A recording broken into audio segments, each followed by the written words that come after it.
Good evening అండి అందరికీ. విజ్ఞాన దర్శిని టాక్స్ కి స్వాగతం. విజ్ఞాన దర్శిని టాక్స్ లో భాగంగా ఈ రోజు మనం డిస్కస్ చేసుకోబోతున్న విషయము సామాజిక కార్యకర్తలు ఆరోగ్య స్పృహ. ఈ మధ్య కాలంలో మనం చాలా ఇన్సిడెంట్స్ చూస్తున్నాము. సామాజిక కార్యకర్తలు అనారోగ్యానికి గురవుతున్నారు. సమాజంలో ఎప్పటి వరకు అయితే సమస్యలు ఉంటాయో సామాజిక కార్యకర్తల అవసరం అప్పటి వరకు ఉంటుంది. దాన్ని ఎవరు రీప్లేస్ చేయలేరు, ఎందుకంటే అందరికీ ఆ యాటిట్యూడ్ ఉండకపోవచ్చు. సో ఈ అవసరం ఎంతవరకు ఉంది? సామాజిక కార్యకర్తలు లేదా ఉద్యమ కార్యకర్తలు ఎవరైతే ఉన్నారో వాళ్ళ పనుల్లో పడి, అంటే ఉద్యమ స్ఫూర్తితో సమాజానికి కొంత మేలు చేయాలనే ఆలోచనతో ఒక రకంగా కొన్ని ఇన్సిడెంట్స్ చూస్తే మనకి వాళ్ళ ఆరోగ్యాన్ని పూర్తిగా నిర్లక్ష్యం చేస్తున్నారా అనే డౌట్ వస్తుంది. ఈ విషయాల గురించి మనతో మాట్లాడడానికి మన ముందు ఈ రోజు సాంబశివరావు గారు ఉన్నారు, మానవ వికాస వేదిక నుండి. గుడ్ ఈవినింగ్ సాంబశివరావు గారు, వెల్కమ్ టు విజ్ఞాన దర్శిని టాక్స్. గుడ్ ఈవినింగ్ సార్, సమాజంలో ఉన్న రుగ్మతలను తొలగించడానికి దాని మీద పర్టికులర్ అవగాహన కలిగిన ఉద్యమ స్ఫూర్తి కలిగిన సామాజిక కార్యకర్తలు, నాయకులు ఈ రోజు చాలా అవసరం ఉంది. చాలా విషయాలు మార్చవలసిన అవసరం సమాజంలో కనిపిస్తుంది. రిఫార్మ్స్ అనేవి కావాలి. దానికోసం పనిచేసే వాళ్ళు చాలా తక్కువ సంఖ్యలో ఉన్నారు. సో ఉన్న వాళ్ళు కూడా వాళ్ళ సొంత విషయాల్లో, అంటే ఇప్పుడు మనం సమాజానికి న్యాయం చేసే ప్రాసెస్ లో పడిపోయి మన కుటుంబానికి అన్యాయం చేసుకునే పరిస్థితులు ఏమన్నా ఉన్నాయి అనిపిస్తున్నాయి కదా, దీని గురించి మీరు ఎలా వివరిస్తారు? మీరు చెప్పినటువంటి విషయం చాలా 100%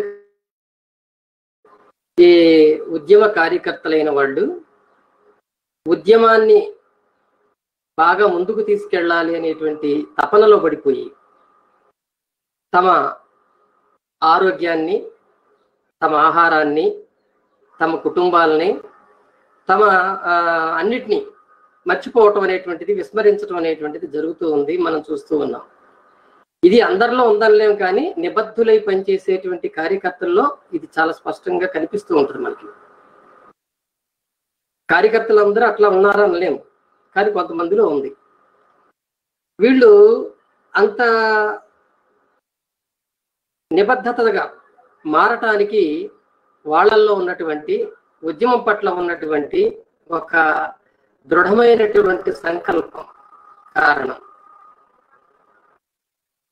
దీనిలోకి వెళ్ళబోయే ముందు అసలు ఉద్యమం అంటే ఏమిటో కూడా మనం తెలుసుకోవాల్సిన అవసరం ఉంది. ఉద్యమం అంటే కొన్ని లక్ష్యాలు ఏర్పాటు చేసుకొని ఆ లక్ష్యాలను సాధించడానికి ఎవరైతే ముందుకు వస్తారో ఆ సహచరులందరితో కలిసి ఒక ప్రణాళిక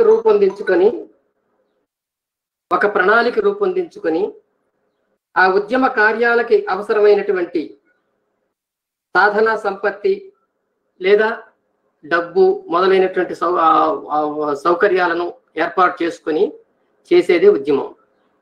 ఇంకా స్పష్టంగా క్లియర్గా చెప్తున్నాను. కొన్ని లక్ష్యాలు, ఆ లక్ష్యాలను సాధించడానికి కార్య ప్రణాళిక, ఆ ప్రణాళికని అమలు చేయడానికి సహచరులు, అంటే ప్రచారం చేయడానికి కొంతమంది సహచరులు, తర్వాత ఆ కార్యక్రమానికి అవసరమైనటువంటి ఖర్చులు భరించడానికి కొన్ని నిధులు, అలాగే ఆ కార్యకర్తలకి నియమావళి, ఇవన్నీ కలిస్తేనే ఉద్యమం. ఏ ఉద్యమంలోనైనా ఇవి ప్రధాన పాత్ర వహిస్తాయి. అంతేకాదు ఏ పనైనా సరే ఉద్యమిస్తేనే సిద్ధిస్తుంది, ఉద్యమిస్తేనే సఫలం అవుతుంది అనే స్పృహ ఈవేళ వచ్చింది కాదండి. అది ఆధునికం కాదు, అది ప్రాచీన కాలం నుంచి ఉన్నది. ఆ స్పృహ అనేటువంటిది జనంలో ఉంది. ఆ స్పృహని గుర్తించారు కొంతమంది ఆనాటి మేధావులు, పూర్వం మేధావులు కూడా గుర్తించారు. ఉదాహరణకి పంచతంత్రం రచయించినటువంటి రచయితలను తీసుకున్నట్లయితే, ఉద్యమేన హి సిద్ధ్యంతి కార్యాణి న మనోరథైః నహి సుప్తస్య సింహస్య ప్రవిశంతి ముఖే మృగాః చెప్పి పంచతంత్ర నీతి కథల్లో చెప్పారు. ఏ పనైనా ఉద్యమం ద్వారానే సాధ్యమవుతుంది తప్ప దానంతట అది పూర్తి కాదు. దానికి ఒక ఎగ్జాంపుల్ ఏంటంటే, అడవిలో ఉన్నటువంటి సింహం నోరు తెరుచుకొని కూర్చుంటే ఏ మృగము తానంతట తాను వచ్చి ఆ నోట్లోకి దూరదు. ఆ సింహం లేవాలి, వేటాడాలి, తనకు కావలసిన ఆహారాన్ని సంపాదించుకొని తినాలి తప్ప నోరు తెరుచుకొని నా దగ్గరికి రావాలి మొత్తం అంటే రాదు. కనుక ఏదైనా సరే ఉద్యమం ద్వారానే సాధ్యమవుతుంది అని చెప్పి ప్రాచీన మన మేధావులు కూడా చెప్పారు, ఈ విషయాన్ని చెప్పారు. కనుక ఏదైనా ప్రయత్నం ఉద్యమం అంటే ఒక గట్టి ప్రయత్నం, ఒక అంశాన్ని సాధించడం కోసం. సమాజంలో ఏదైతే ఉండకూడదు, ఇది ఉండటం వల్ల సమాజానికి కీడు జరుగుతుంది, లేదా సమాజ ప్రగతికి ఇది అవరోధం అవుతుంది, అడ్డంకి అవుతుంది అని చెప్పి అనుకుంటారో, ఆ అనుకున్న దాన్ని తొలగించడం కోసమే, ఆ అడ్డంకిని తొలగించడం కోసమే ఉద్యమకారులు ప్రయత్నాలు చేస్తూ ఉంటారు. అట్లా ప్రయత్నాలు చేసేటప్పుడు అన్ని విధాల అర్హులైనటువంటి, నిబద్ధులైనటువంటి, ఉద్యమం పట్ల దీక్ష కలిగినటువంటి వాళ్ళు మాత్రమే నాయకులు అవుతారు. సో ఈ నాయకులైనటువంటి వాళ్ళు, నాయకత్వ స్థానాల్లోకి వస్తున్నటువంటి వాళ్ళు ఎలా ఉంటారు అనేది కూడా మనకి పూర్వం భర్తృహరి ఒక మంచి పద్యంలో చెప్పాడు. ఆయన 12వ శతాబ్దంలో భర్తృహరి అనేటువంటి ఒక నీతి శతక రచయిత. వీళ్ళు ఉద్యమం పట్ల నిబద్ధత కలిగినటువంటి వాళ్ళు ఒకచో నేలను పవ్వడించు, నొకచో నొప్పారు పూసెజ్జపై, ఒకచో శాఖములారగించు, ఒకచో మృష్టాన్న భోజనం, ఒకచో బొంత ధరించు ఒక్కొక్క తరిని యోగ్యాంబర శ్రేణి, లెక్కకు రానీయడు కార్యసాధకుడు కష్టంబున్ సుఖంబున్ మదిన్ అని చాలా చక్కగా చెప్పాడు. ఈనాటు అంటే ఇప్పుడున్నటువంటి దానికంటే ఒక 20-30 సంవత్సరాల క్రితం మనకి ఒక కమ్యూనిస్టు సంఘాలకు సంబంధించినటువంటి ఉద్యమాలు బలంగా సాగుతున్న రోజుల్లో 1960ల దగ్గర నుంచి మొదలు పెడితే అప్పుడున్నటువంటి కార్యకర్తలు ఏ విధంగా తమ కార్యసాధన కోసం ప్రయత్నం చేశారో దానికి ఈ పద్యం సరిగ్గా సూటబుల్ అవుతుంది. కార్యకర్తలైనటువంటి వాళ్ళు ఒక్కోసారి నేల మీద పడుకుంటారు ఏమీ లేనప్పుడు, ఒక్కోసారి మంచి పట్టుపరుపుల మీద పడుకుంటారు, ఒక్కోసారి ఆకులు అలములు తిని బ్రతుకుతారు, ఒక్కోసారి మంచి మృష్టాన్న భోజనం చేస్తారు, ఒక్కోసారి చినిగిపోయిన గుడ్డలుతో తిరుగుతారు, అది పట్టించుకోరు, గుడ్డలు మంచిగా ఉన్నాయా లేవని కూడా చూసుకోరు. ఒక్కోసారి మంచి చక్కని బట్టలు కూడా వేసుకుంటారు ఉన్నప్పుడు. కాబట్టి అసలు ఏది ఉంది ఏది లేదు, ఇది బాగుందా ఇది బాగోలేదా అనేటువంటి ఆ వివక్షత లేదా ఆ విచక్షణ అనేది కూడా లేకుండానే కార్యాలను సాధించాలనుకున్నటువంటి వాళ్ళు చేస్తారు. వాళ్ళు కష్టాలని సుఖాలని కూడా లెక్కించరు అని చెప్పి భర్తృహరి 12వ శతాబ్దంలో చెప్పాడు. ఇది ఎందుకు ఇవాళ చెప్పుకుంటున్నాం అంటే, ఈ స్పృహ, ఉద్యమ స్పృహ అనేటువంటిది ప్రాచీన కాలం నుంచి ఉంది. ఆ ఉన్న వాళ్ళు ఎట్లా ఉంటారో గుర్తించి ఇవన్నీ చెప్పారు అన్నాడు. ఇది మనం గుర్తించాలి. ఎగ్జాంపుల్ చెప్పాలంటే, ఆ ప్రాచీన కాలంలో మనకి ఎక్కువగా రాచరికం ఉంది, ఇప్పట్లాగా ప్రజాస్వామ్యం లేదు, ఈ హక్కుల స్పృహ కూడా లేదు. కాకపోతే రాజు పెట్టేటువంటి బాధల్ని భరించలేక, లేదా రాజు విధించినటువంటి ఏవైతే ఉన్నాయో ఆ శాసనాలు, ఆ శాసనాల నుంచి బతకలేక, వాటిని ఎదిరించలేక బతకలేక కొంతమంది తిరుగుబాట్లు కూడా చేశారు, కొంతమంది దానికి నాయకత్వం కూడా వహించారు. మనందరికీ బాగా తెలంగాణలో పరిచయం అయినటువంటి సమ్మక్క సారలమ్మ అలాంటి పోరాటం చేసిన వాళ్ళే. వాళ్ళని ఈవేళ దేవతలను పెట్టి పూజలు చేసి జాతరలు చేస్తున్నారు. కానీ ఆనాడు వాళ్ళు ఆ కాకతీయ సామ్రాజ్యం చివరి రాజు అయినటువంటి ప్రతాపరుద్రుని పరిపాలనని ఎదిరించడానికి ఆ గిరిజనులందరూ కలిసి చేసినటువంటి ఒక ఉద్యమం అది. ఆ ఉద్యమానికి వాళ్ళు నాయకత్వం వహించారు ఆ స్త్రీలు. సో అదొక ఆ రకమైనటువంటి ఉద్యమాలు ఆ రోజుల్లో వచ్చినాయి. సర్వాయి పాపన్న తెలంగాణలో సుపరిచితుడు, ఆయన అందరికీ. సర్వాయి పాపన్న కూడా అంతే. అలాగే ఈ మధ్య సైరా నరసింహారెడ్డి సినిమా వచ్చింది, ఆయన కూడా అంతే. బ్రిటిష్ వాళ్ళకు వ్యతిరేకంగా ఆ ప్రాంతంలో రాయలసీమలో ఆయన తిరుగుబాటు చేశాడు. అక్కడ అందరినీ కూడగట్టి ఆయన తిరుగుబాటు చేశాడు. గోన గన్నారెడ్డి రుద్రమదేవి కాలంలో ఈ గోన గన్నారెడ్డి కూడా అట్లాంటి ఉద్యమాలు చేసినటువంటి వాడే. ఇట్లా చెప్పుకుంటూ పోతే ఇంకా చెప్పాలంటే, ఈ కాకతీయుల పరిపాలన అయిపోయిన తర్వాత ముస్లిం రాజులు వరంగల్ని ఆక్రమించుకొని పరిపాలించిన తర్వాత ఆ ముస్లిం పాలనను అంతమొందించడానికి ప్రోలయ నాయకుడు అనేటువంటి వ్యక్తి తిరుగుబాటు చేశాడు. జనాన్నందరినీ కూడగట్టుకొని వాళ్ళందరికీ యుద్ధ విద్యలు నేర్పి ఈయన సైనికుడై దాదాపు ఒక 30-40 వేల మంది జనంతో ఆ ముస్లిం రాజులను తరిమేయడానికి ఆయన ప్రయత్నం చేశాడు. ఆయన కొడుకు ముసునూరి కాపయ్య నాయకుడని, ఆయన కూడా తర్వాత తండ్రి తర్వాత. సో ఇట్లా చెప్పుకుంటూ పోతే రాజరికంలో కూడా రాజు చేసేటువంటి దుర్మార్గాలను ఎదిరించడం కోసం, లేదా తమకు నచ్చని పరిపాలన, నచ్చని పాలకుల్ని తొలగించడం కోసం కూడా ఉద్యమాలు ఆ రోజుల్లో నడిచినాయి. సో ఉద్యమాలు అనేటువంటివి అన్ని కాలాల్లో ఉన్నాయి అంటానికి ఇది ఒక ఉదాహరణ. కాకపోతే ఏంటంటే బ్రిటిష్ వాళ్ళు మన దేశంలోకి వచ్చిన తర్వాత ఉద్యమ స్వరూపం మారింది, ఉద్యమ స్వభావం కూడా మారింది, ఉద్యమాలు చేసేటువంటి పద్ధతులు కూడా మారినాయి. ఎందుకంటే బ్రిటిష్ వాళ్ళ చదువు మనకు పరిచయం అయిన తర్వాత ప్రజాస్వామ్యం గురించి, స్వేచ్ఛ గురించి, హక్కుల గురించి స్పృహ పెరిగింది. ఇది స్పృహ పెరగటానికి బ్రిటిష్ పాలకుల్లో ఉన్నటువంటి కొంతమంది మేధావులు, కొంతమంది సంఘ సంస్కరణవాదులు కూడా దీనికి కారణం. ఉదాహరణకి చెప్పాలంటే ఏవో హ్యూమ్ అనే ఆయన, బ్రిటిష్ ఇంగ్లాండ్ నుంచి ఇక్కడికి వచ్చి ఇక్కడ ప్రజల అప్పటికే దాదాపు 9 రోజులు ఇలాంటి చిన్న చిన్న కోరికలు కోరుతూ ఉంటే ఆయన వచ్చి వాళ్ళందరికీ ప్రబోధిస్తాడు. ఏంటి, మీరు ఈ పద్ధతిలో చేస్తే మా వాళ్ళు లొంగరు, మీరు ఖచ్చితంగా ఒక సంఘాన్ని ఏర్పాటు చేసుకోండి, సంఘటిత శక్తితోనే ఏదైనా సాధ్యమవుతుందని చెప్పి ఆయన అందరినీ ప్రేరేపించి కాంగ్రెస్ పార్టీ ఏర్పడటానికి కారకుడవుతాడు. ఆయన ప్రేరణతోనే కాంగ్రెస్ పార్టీ ఆ రోజుల్లో సురేంద్రనాథ్ బెనర్జీ లాంటి వాళ్ళందరి యొక్క దీంతో వచ్చింది.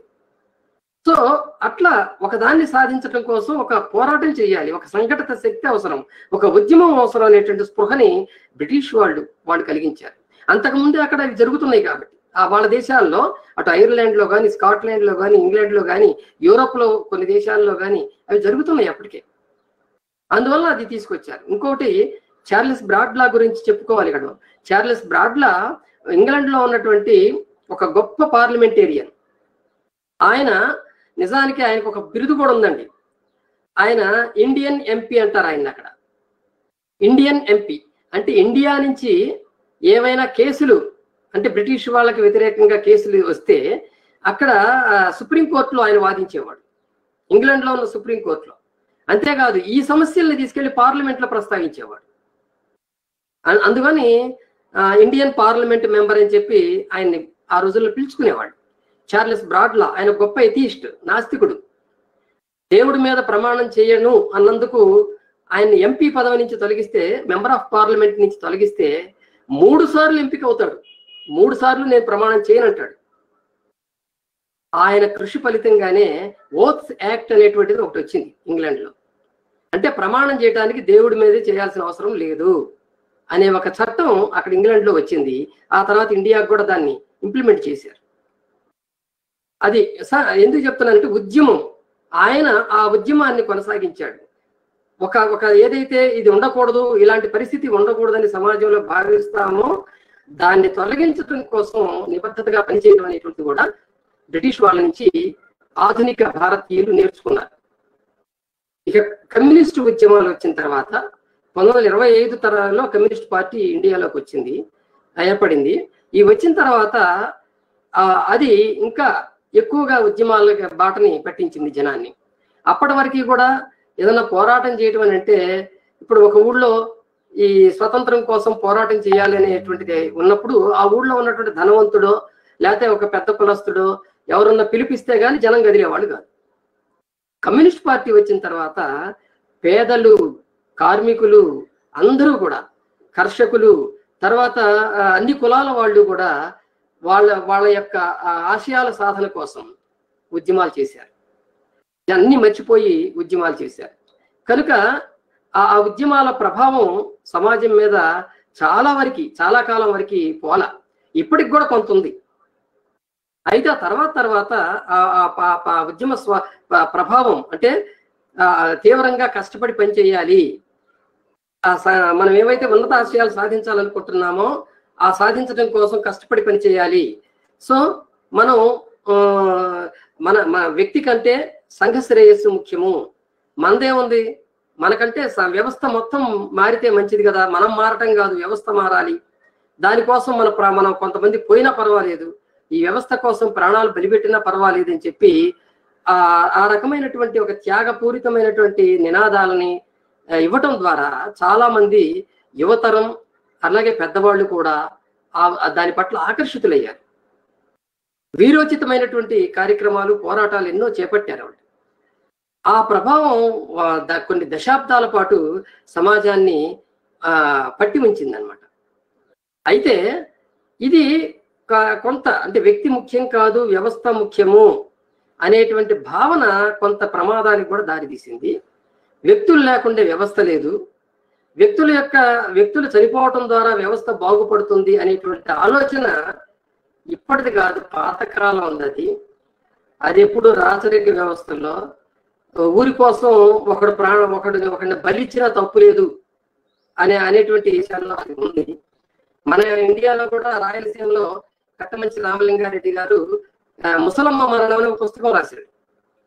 అందులో కథ చూసినట్టు ఇది రాయలసీమలో జరిగేది. ఇది అందులో ఏంటంటే ముసలమ్మ అంటే ముసలమ్మ కాదు, ఆమె ఓల్డ్ ఉమెన్ కాదు, ఆమె ముసలమ్మ అనేది ఒక పేరు, ఒక అమ్మాయి పేరు, యుక్త వయసు వచ్చినటువంటి ఒక అమ్మాయి పేరు. ఆమె ఒక ఊర్లో ఉన్నటువంటి వ్యాధుల్ని బాధల్ని తొలగించడం కోసం ఎవరైనా ఒక యువతి కనుక బలైనట్లయితే ఆ ఊరు మొత్తం బాగుపడుతుంది అని చెప్పి అనుకొని ఊరంతా అనుకుంటుంటే ఎవరు ముందుకు రాకపోతే నేను వస్తాను, నేను నా ప్రాణాలను బలిస్తానని చెప్పి ఆమె ముందుకు వస్తుంది. అది ముసలమ్మ మరణం అని కావ్యంగా ఆయన రాశాడు. సో ఎందుకు చెప్తున్నానంటే ఒక వ్యక్తి బలైతే వ్యవస్థ బాగుపడితే వ్యక్తి బలైనా పర్వాలేదు అనుకునేటువంటి భావన పూర్వకాలం నుంచి ఉంది. దానివల్ల ఏమవుతుందంటే ఈ ఉద్యమాలు వచ్చిన తర్వాత, ప్రజా ఉద్యమాలు వచ్చిన తర్వాత వ్యక్తులు ఎంతమంది బలైనా కానీ వ్యవస్థ మారాలి అనేటువంటిది వచ్చిన తర్వాత బలవటం కోసం చాలా మంది ముందుకు వచ్చారు. ఆ బలిదానాలు చాలా మంది బలిదానాలని కొన్ని వేల మంది ఈ ఉద్యమాల వల్ల బలైపోయారు. ఇది మనం గుర్తించాల్సినటువంటి అవసరం. ఇప్పుడు చాలా తగ్గింది, కానీ ఇప్పుడు చాలా ఒక 20-30 ఏళ్ల క్రితం ఆ ట్రెండ్ చాలా ఎక్కువగా ఉంది.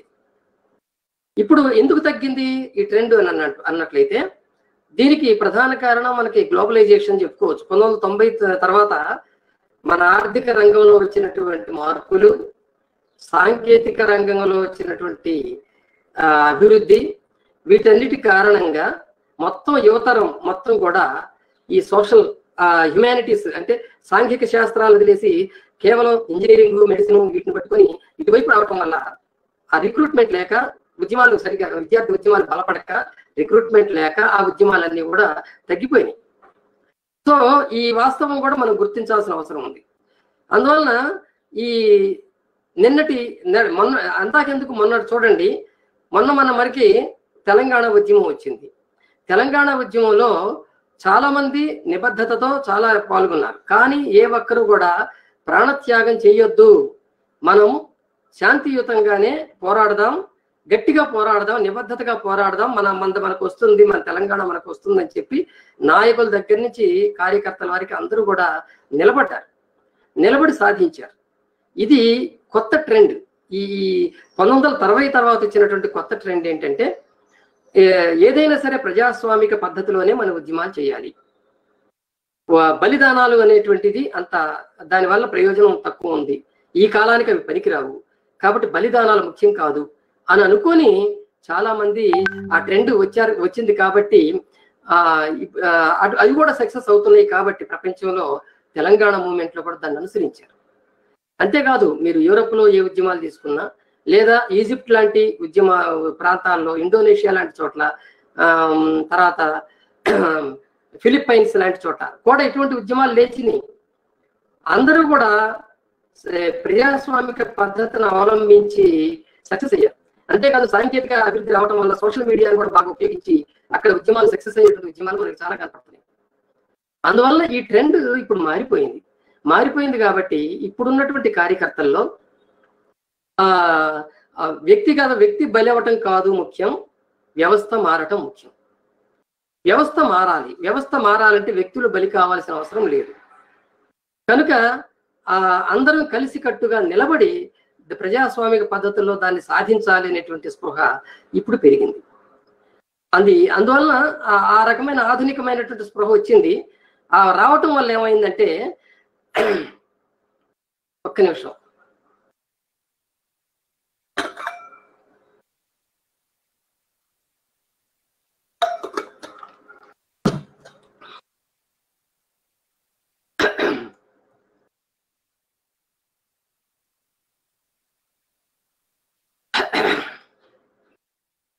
ఓకే, సారీ అండి.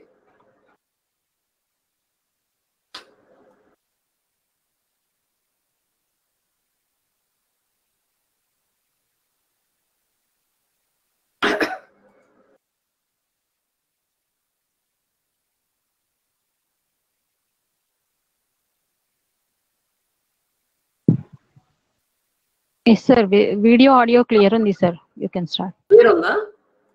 ఉంది సార్. ఓకే ఓకే అండి, ఏం పర్వాలేదు, వచ్చేస్తున్నాను. సో ఈ రకమైనటువంటి ఉద్యమ పద్ధతులు కూడా ఇప్పుడు మారిపోయినాయి. ఇప్పుడు ఉద్యమకారుల్లో ఈ ప్రజాస్వామిక ధోరణితో ఉద్యమాలు చేయాలనేది వచ్చిన తర్వాత ఇప్పుడిప్పుడు ఈ ఆరోగ్య స్పృహ అనేటువంటిది, ఆహార స్పృహ అనేటువంటిది కూడా పెరిగినాయి. అది ఒక 20-25 సంవత్సరాల నుంచి పెరిగినాయి అనుకోవచ్చు. కొంతమంది ఇది కాదంటున్నారు, సరైన పద్ధతి కాదంటున్నారు, కానీ ఇది సరైన పద్ధతి అని నేనైతే ఫీల్ అవుతున్నాను. ఎందుకంటే నాకు తెలిసిన మిత్రులు కొంతమంది భార్య బిడ్డలను వదిలేసి, తల్లిదండ్రులను వదిలేసి, వాళ్ళ ఇంట్లో పొలాలని, వ్యవసాయాలని, లేకపోతే సంపదల్ని అన్నిటినీ వదిలేసి ఉద్యమాల్లోకి వెళ్ళిపోయి వాళ్ళ జీవితాలను బలిపెట్టిన వాళ్ళు ఉన్నారు, నాకు తెలిసిన వాళ్ళు. ఈవేళ వాళ్ళ పిల్లలు, లేకపోతే వాళ్ళ భార్య కానీ, కుటుంబ సభ్యులు కానీ ఎంత దీనాతి దీనంగా బతుకుతున్నారంటే అది చూసి ఇలాంటి ఉద్యమాలు మనకు అవసరమా అని మిగిలిన వాళ్ళు కుటుంబాలను ఇట్లా బజారు పాలు చేసినటువంటి ఉద్యమాలు మనకు అవసరమా అనేటువంటి ఎక్కువైపోయి ఇలాంటి ఉద్యమాలకి మనం మద్దతు ఇవ్వకూడదనే స్పృహ కూడా వాళ్ళలో పెరిగింది. ఇలాంటి వాళ్ళని మనం చూడొచ్చు. మనం నా కళ్ళ ముందు ఇప్పటికే ఉన్నారు కొంతమంది. వాళ్ళు చెప్తుంటే నాకు ఒకసారి బాధేస్తూ ఉంటది, కన్నీళ్లు పెట్టుకొని చెప్తూ ఉంటారు వాళ్ళు. అలాగే ఉద్యమాల్లోకి వెళ్ళినటువంటి వాళ్ళు, ఈ కుటుంబాలను ఎన్ని వదిలేసి వెళ్ళి కొంతమంది ప్రాణాలతో బయటకు వచ్చిన తర్వాత అప్పటికే భార్యా పిల్లలు చాలా బాధలు పడుతూ అసలు వాళ్ళు వీళ్ళు నా పిల్లలు అనే విషయం కూడా వాళ్ళకి స్పృహ లేదు. ఆ పోయిన వాళ్ళకి వచ్చిన తర్వాత నీ కొడుకు నీ కూతురు అంటే అప్పుడు ఆ కొడుకులకి కూతుళ్ళకి ఆ వచ్చిన అతను తండ్రి అని చెప్తుంటే వాళ్ళు ఆ తండ్రిగా స్వీకరించలేని పరిస్థితి కూడా ఉంది. అలాంటి కుటుంబాలు కూడా ఉన్నాయి. సో ఇలాంటి అంటే ఇక్కడ కుటుంబాలను వదిలేయటం, శాస్త్రీయ అసలు కుటుంబం ఎట్లా గడుస్తుంది, వాడికి ఎట్లా గడుస్తుంది అనేది ఆలోచించకపోవటం, ఇవన్నీ చేయటం వల్ల కూడా ఆ కుటుంబం పూర్తిగా ఉద్యమానికి దూరం అయిపోతుంది. వాళ్ళని చూసి ఇంకా కొంతమంది దూరం అయిపోతున్నారు. ఈ రకమైనటువంటి ఆ పరిస్థితి ఇప్పటికీ అలాంటి జీవితం గడుపుతున్నటువంటి వాళ్ళు ఉన్నారు. అందువల్ల ఏంటంటే ఆరోగ్య స్పృహ, కుటుంబ స్పృహ ఇవన్నీ కూడా ఆధునిక ప్రజాస్వామిక ఉద్యమాల్లో చాలా ముఖ్య అంశాలుగా మనకు బయటకు వస్తున్నాయి. అందువలన ఏ అంశాల మీదనైనా ఉద్యమాలు చేయాలి, సంఘాలు పెట్టాలి, నడపాలి అనుకుంటున్నటువంటి కార్యకర్తలు, మేమైతే మా మానవ వికాస వేదిక సంబంధించిన ఉదాహరణ చెప్తాను. మేమైతే మా ప్రణాళికలో చాలా స్పష్టంగా రాసుకున్నాము. ఏమిటంటే కుటుంబము, వృత్తి, ఉద్యమం, ఈ మూడు ఒక ట్రయాంగిల్. ఈ మూడిటిని మనం న్యాయం చేయాల్సిందే. ఇందులో ఏ ఒక్కటి కూడా తగ్గడానికి వీల్లేదు, అన్యాయంగా ఉండటానికి వీల్లేదు కూడా. ఏ ఒక్కదానికి మనం అన్యాయం చేయడానికి కూడా వీల్లేదు అనేటువంటి దాన్ని మేము అనుసరిస్తూ వస్తున్నాం. కనుక ఇది ప్రజాస్వామికమైనటువంటి ధోరణి చూసి మేము నేర్చుకున్నటువంటిది. ఇది మేమే కొత్తగా పెట్టుకుంది కూడా కాదు. ఎందుకంటే ఆహారం, ఆరోగ్యం, తర్వాత శరీరం, ఈ రెండు, ఈ ఆహారం ఆరోగ్యం సరిగ్గా ఉంటే శరీరం కూడా చాలా అంటే ఎక్కువ కాలం పనిచేయటానికి, ఎక్కువ కాలం మన భావజాలాన్ని జనంలోకి తీసుకువెళ్ళటానికి ఉపయోగపడుతూ ఉంటుంది.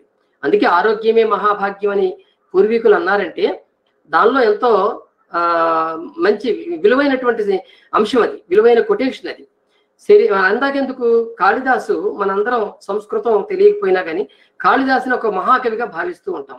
ఆయన రాసిన కావ్యాలు చాలా మహాకావ్యాలు. అవి సంస్కృతం వచ్చిన వాళ్ళకి ఉపయోగపడినప్పటికీ కూడా అందులో కొన్ని అంశాలు మనం చెప్పుకోవాల్సినవి ఉన్నాయి. ఉదాహరణకి శరీరమాద్యం ఖలు ధర్మ సాధనం అని చెప్పి ఆయన ఒక కావ్యంలో చెప్తాడు. శరీరమాద్యం ఖలు ధర్మ సాధనం దేహే సరోగేతు నచార్థ సిద్ధి అరుగ్నతాం ధార్య మహీపలబ్ధం సదౌషధం కాయ పటుత్వ సాధకం అంటాడు ఆయన. అంటే ఏదైనా ధర్మాన్ని సాధించాలంటే, ఇక్కడ ధర్మం అంటే మతం కాదు, ఏదైనా ఒక కార్యాన్ని సాధించాలంటే దేహంలో ఏ రోగము ఉండకూడదు. దేహంలో కనుక రోగం ఉన్నట్లయితే కార్యసిద్ధి జరగదు, అంటే అనుకున్న పని మనం సాధించలేము. అందువలన రోగాలు లేకుండా దృఢమైనటువంటి శరీరాన్ని పొందటానికి నువ్వు ఏం చేస్తావో అది చెయ్యి. కాయ పటుత్వ సాధకం, నీ శరీరాన్ని పటుత్వంగా ఉంచుకోవటం కోసం మందులు వాడతావా, వ్యాయామాలు చేస్తావా, నువ్వేం చేస్తావో చెయ్యి, శరీరాన్ని మాత్రం దృఢంగా ఉంచుకో అంటాడు ఆయన. అందుకే మన గురజాడ అప్పారావు లాంటి వాళ్ళు కూడా తిండి కలిగితే కండగలదోయ్, కండగలవాడేను మనిషోయ్ అన్నాడు. ఇక్కడ కండ అంటే ఒళ్ళంతా కండలు తిరిగి ఉండటం కాదు, ఆరోగ్యం. ఎవరి శరీరంలో అయితే ఆరోగ్యం ఉంటుందో వాళ్ళు మనుషులు. అంటే మనుషులు అంటే దేన్నైనా సాధించగల వాళ్ళు అని అర్థం. కనుక ఈ ఆహారం, ఆరోగ్యం, ఈ రెండు ప్రధానమైనటువంటి అంశాలు కార్యకర్తలకు అనేటువంటి మనం గుర్తుంచుకోవాలి. ఇందాక నేను మన పంచతంత్రం గురించి చెప్పాను. పంచతంత్రంలో మరొక సూక్తి కూడా ఉంది, తన్ను మాలిన ధర్మము మొదలు చెడ్డ బేరము అని.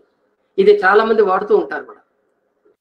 తనను తాను మర్చిపోయి ఏదన్నా సాధిస్తాను అంటే తన భౌతిక స్థితిని కానీ తన పరిస్థితులను మర్చిపోయి ఏదన్నా సాధించడానికి ముందుకెళ్ళేవాడు మొదలు చెడ్డ బేరం లాంటి వాడు. ఏదైనా వ్యాపారం మొదలు పెట్టినప్పుడు మొట్టమొదటి నష్టం వచ్చింది అనుకోండి, నెక్స్ట్ ముందుకు స్టెప్ వేయడానికి వీలుండదు ఇంకా. అదిగో అట్లాంటిది అనమాట అని చెప్పి ఆ విధంగా పూర్వం చెప్పినటువంటి వాళ్ళు కూడా ఉన్నారు. కొంతమంది ఇవి అంగీకరించకపోవచ్చు. ఇంకా మీకు సుమతి శతకం, వేమన శతకాల్లో ఆనాడు ఈ ఉద్యమకారులకి పనికి వచ్చేటువంటి అనేక విషయాలు వాళ్ళు చెప్పారు. సో ఇవన్నీ చెప్తే ఇవన్నీ దృష్టిలో ఎందుకు చెప్పారు అని అంటే, వీటన్నిటి వెనక కూడా ముందు మనం దృఢంగా, ముందు మనం మానసికంగా, శారీరకంగా, ఆరోగ్యకరంగా ఉండాలి అనేటువంటి స్పృహ పెంచడం కోసం. A sound mind is in a sound body. ఇది మనందరికీ తెలిసిందే. ఏ సౌండ్ బాడీ ఉన్న చోటే సౌండ్ మైండ్ ఉంటుంది. అంటే శారీరక ఆరోగ్యం ఉన్న చోటే మానసికమైన ఆరోగ్యం కూడా ఉంటుంది. ఇది మనందరికీ తెలిసినటువంటి సూక్తి. అందువలన ఇవి మనం గుర్తించాల్సిన అవసరం ఉంది. అయితే ఇప్పుడు ఈ 2000 సంవత్సరం నుంచి లేదా 1995 తర్వాత నుంచి గనక మన దేశవ్యాప్తంగా కానీ ప్రపంచవ్యాప్తంగా కానీ ముఖ్యంగా మన పరిస్థితుల్లో వస్తున్న మార్పులను కనుక గమనించినట్లయితే చాలా మార్పులు వచ్చినాయి. అసలు 2000 సంవత్సరానికి ముందు మనం ఎట్లా జీవించాము, ఇప్పుడు ఎట్లా జీవిస్తున్నాము అని ఒక కంపారిటివ్ గా ఎవరైనా ఒక ఆలోచన చేసి తన జీవితాన్ని తానే కనుక కంపారిటివ్ గా స్టడీ చేస్తే ఆ మార్పులు చాలా స్పష్టంగా కనపడతాయి. అన్నిట్లో వచ్చినాయి మార్పులు. ఆహారంలో వచ్చినాయి, ఆలోచనల్లో వచ్చినాయి, ఆర్థిక వ్యవస్థలో వచ్చినాయి, అన్నిట్లో వచ్చినాయి. కనుక దీని వెనకాల ప్రధానమైన చోదక శక్తి ఏమిటంటే ఈ టెక్నాలజీ కూడా, సాంకేతికత కూడా దీనిలో ప్రధాన పాత్ర పోషించింది అనమాట. అందులో ముఖ్యంగా ఈ సైబర్ టెక్నాలజీ అనుకోండి, లేకపోతే ఇతర రంగాల్లో వస్తున్నటువంటి ఇంకా కొత్త రకమైన టెక్నాలజీ అనుకోండి, ఏదన్నా అనుకోండి, ఈ టెక్నాలజీకి మనుషులు ఇంతకు ముందు కంటే బాగా కనెక్ట్ అవుతున్నారు. ఈ కనెక్ట్ అవటం వల్ల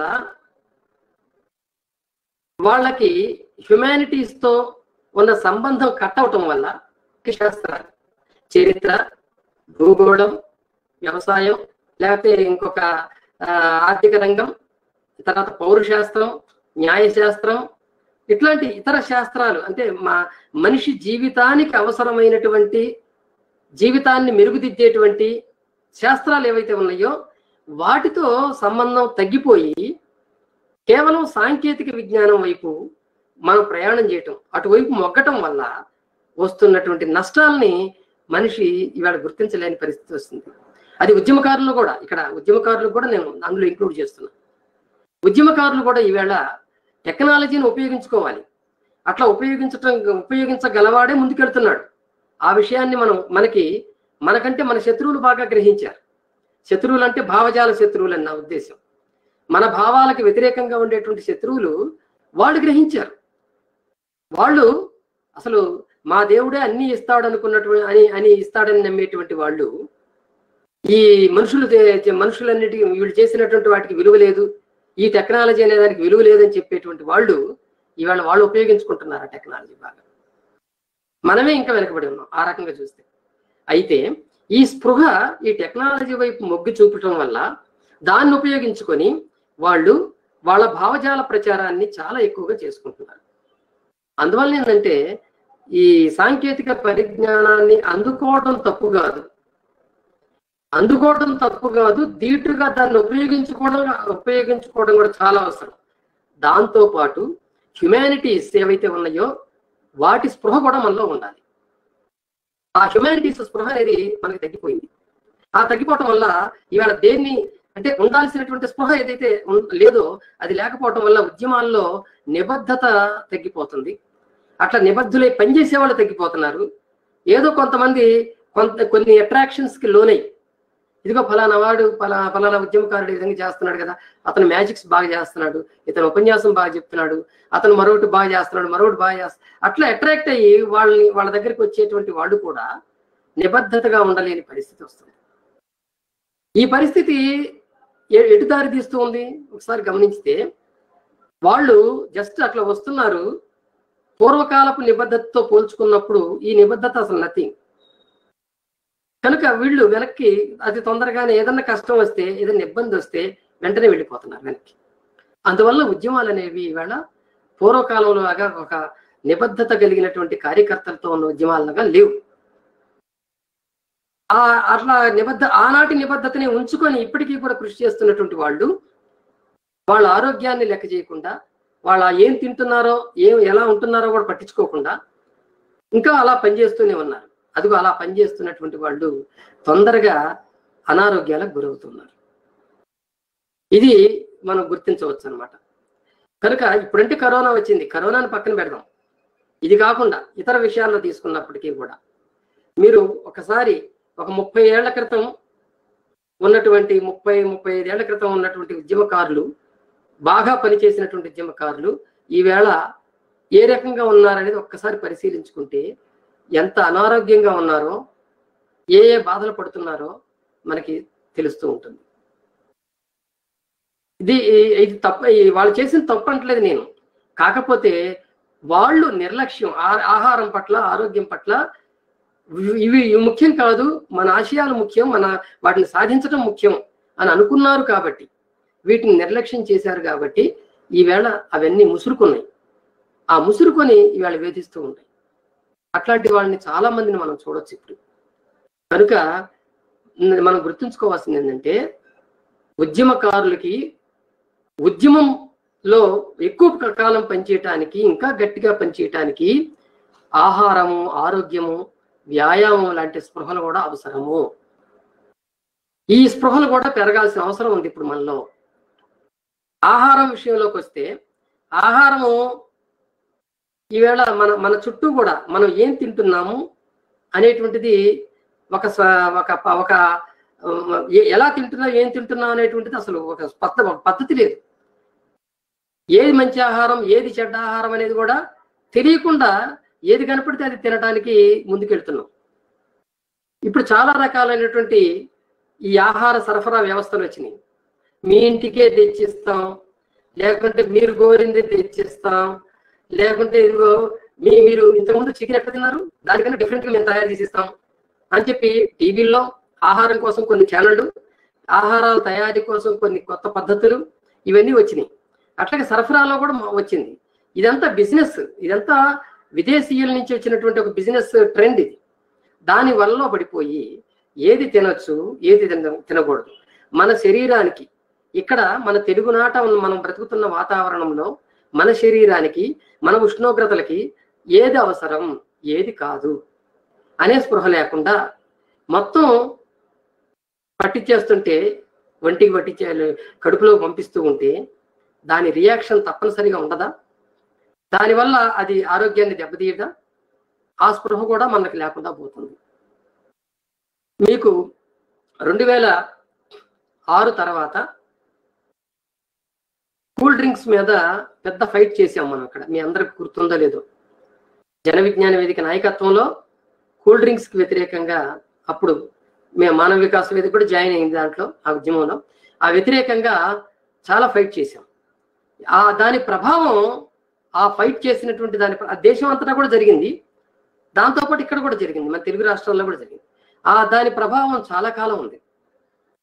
కూల్ డ్రింక్స్ తాగకూడదు, దాంట్లో పురుగు మందులు ఉన్నాయి, ఆ పురుగు మందులు ఉండటం వల్ల మన ఆరోగ్యం చెడిపోతుంది, నపుంసకత్వం లాంటివి, గొడ్రాలితనం లాంటివి కూడా ఈ పురుగుల మందుల వల్ల వస్తున్నాయి, కడుపులో యాసిడ్స్ తయారయ్యి అల్సర్స్ రావడానికి కారణమవుతున్నాయి అని దానిలో ఉన్నటువంటి కెమికల్స్ కాంపోనెంట్స్ ఏవైతే ఉన్నాయో కూల్ డ్రింక్స్ లో, ఆ కాంపోనెంట్స్ ఆధారంగా విశ్లేషించి సాహిత్యాన్ని కూడా రిలీజ్ చేసి పంచడం జరిగింది.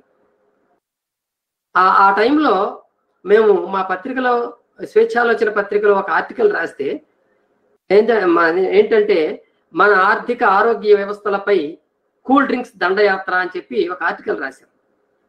రాస్తే వందలాది కాపీలు జిరాక్సులు తీసుకొని పంచారు జనానికి.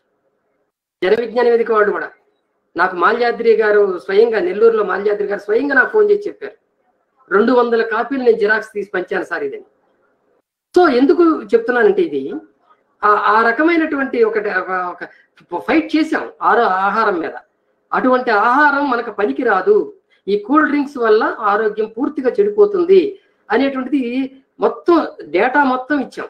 ఏ కూల్ డ్రింక్స్ లో ఎంతెంత పర్సంటేజ్ ఏది ఉన్నది, దేంట్లో కాడ్మియం ఉంది, దేంట్లో లెడ్ ఉంది, దేంట్లో మన ఫాస్ఫరస్ ఉంది, అది ఎంత శాతంలో ఉన్నాయి, ఈ అమోనియా వల్ల, అమోనియా ప్రిజర్వేటివ్స్ లో అమోనియాలు వాడుతున్నారు, వీటి వల్ల ఎంత శరీరానికి నష్టం జరుగుతుంది, ఇవన్నీ ఇచ్చేసాం డేటా.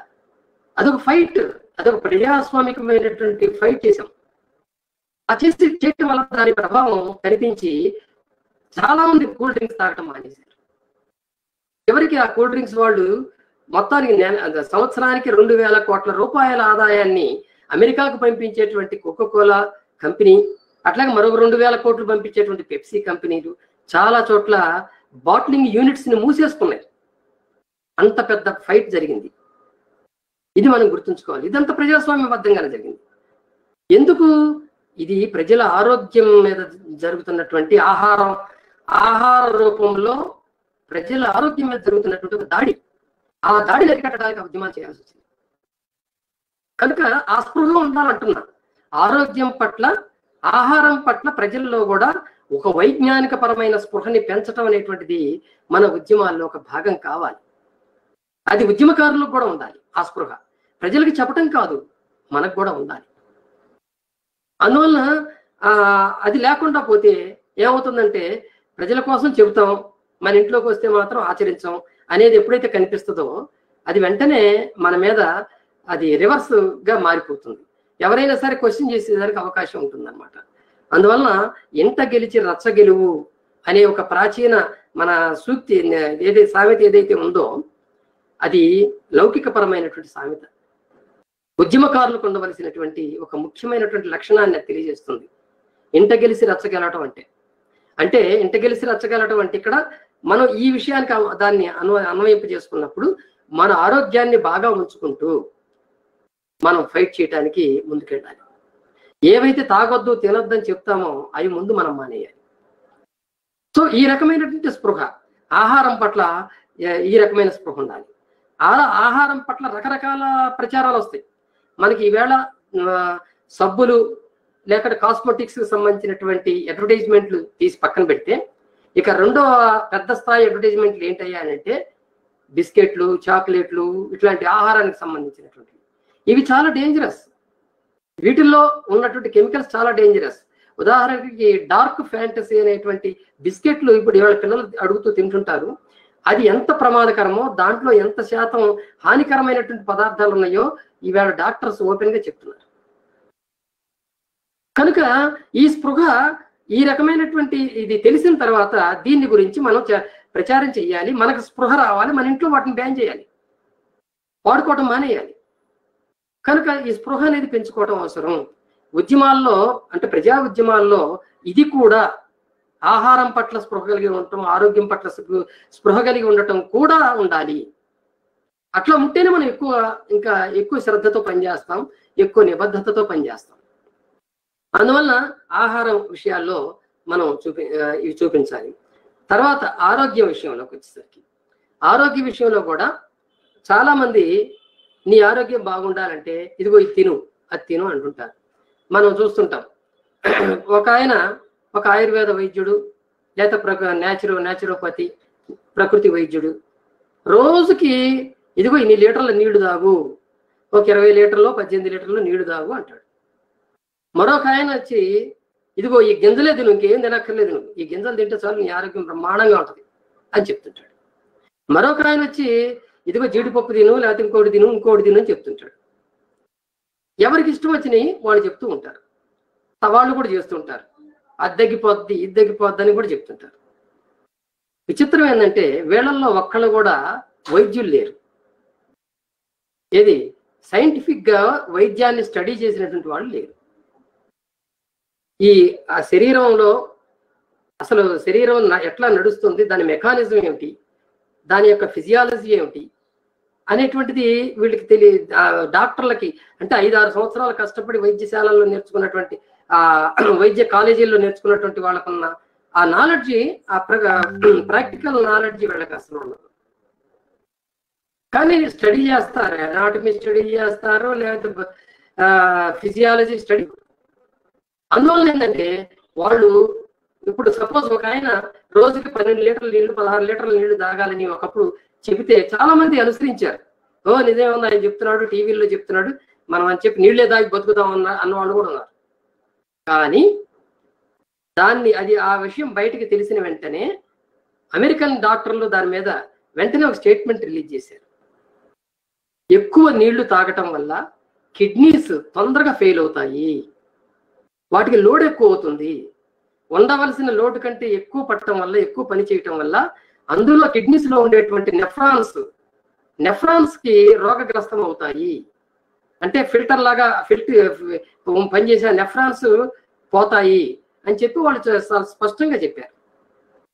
అందువల్ల ఏంటంటే ఇది నాకు తెలిసిందే వైద్యం, నేనేసిందే మందు అనేటువంటి పరిస్థితి వాళ్ళలో ఉన్నా మనం ఇది ఎంతవరకు శాస్త్రీయం అని తెలుసుకోవాలి. లేదు గింజలు తిను, లేదా పెసరలు తిను, మినుములు తిను, లేదా అవి తిని ఇవి తినని, ఇవి తింటే చాలు, వీటిల్లో ప్రోటీన్స్ ఉన్నాయి, వీటిల్లో అవి ఉన్నాయి, ఇవి ఉన్నాయి అని చెప్పినా వినటానికి బాగుంటాయి అవన్నీ. కానీ మన శరీరానికి అవొక్కటే సరిపోవు. చాలా సమతులమైనటువంటి ఆహారం మనకు అవసరం అవుతుంది. ఆ సమతులమైనటువంటి ఆహారమే సమతులమైన ఆరోగ్యాన్ని ఇస్తుంది మనకి. ఈ సమతులమైన ఆహారము ఏ పదార్థాల్లో ఉంటుంది, ఎట్లా ఉంటుంది అనేది తెలుసుకొని ఆ స్పృహని మనం పెంచుకోవాల్సిన అవసరం కూడా ఉంది. కనుక ఆరోగ్యాన్ని బ్యాలెన్స్డ్ గా ఉంచుకోవడం అనేది చాలా అవసరం. ఒక శారీరకమే కాదు, మానసిక పరమైనవి కూడా. వీళ్ళు ఇప్పుడు చెప్తున్నటువంటి వీళ్ళు మానసిక పరమైన ఆరోగ్యం గురించి మాట్లాడారు. కానీ శారీరకమైనటువంటి ఇది ఆమె వీటి వల్ల మేము చెప్పే వాటి వల్ల అది జరుగుతుంది, ఇది జరుగుతుందని ఆరోగ్యం గురించి చెప్తారు.